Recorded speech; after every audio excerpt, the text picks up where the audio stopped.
6 years old, and my mother forgot to lock her closet and took out all her precious jewelry, broke all her jewelry, glued it all on the paper like a collage. I don't even want to think about it, how upset she was. I was very young, and I was like taking fragments out of big caves and fragments that my father used to bring from Brazil. And I kept on doing these kind of little rings with pulling the fragments out of the little caves and then wrapping them around with telephone cables and give them a shine with oil and perfume so that it was like more glamorous. I started making jewelry since age of 12. I'm a second generation jeweler.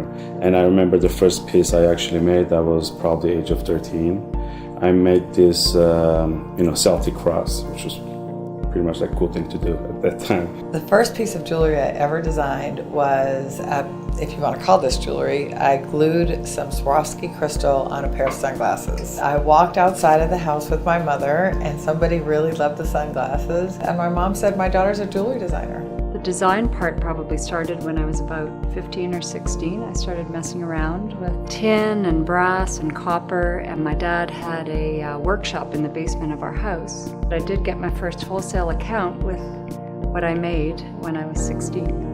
I'm actually wearing it. It's a guitar. I was 16 years old, 16 to 17 years old when I made it.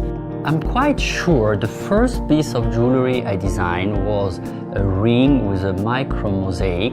So I create a ring because my father bought this for my mother, and I create a ring with some pearls around it in 18 karat gold. It was a very special ring. I collected these antique African beads, and I strung them up on leather cords and sold them at dead shows.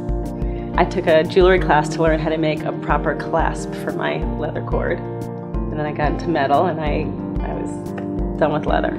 The first piece I really designed was for my 1-year wedding anniversary.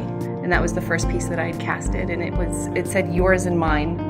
And other couples wanted it, and girls were wanting to customize and put their special dates on the back, and one thing led to another. I do remember the first piece of jewelry I ever made.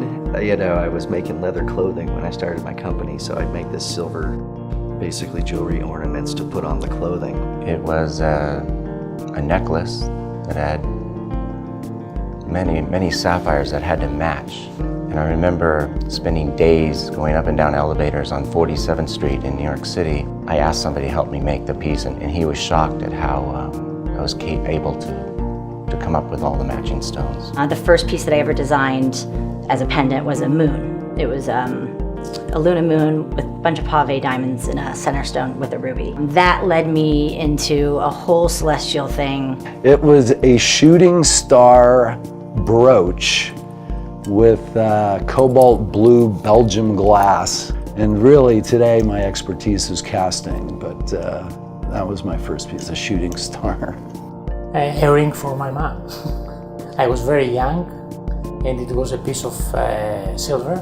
It was probably 14 years ago, and decided as sort of a hobby, I would moonlight a little bit as a goldsmith. And I made a beautiful green chrysoprase bezel set ring.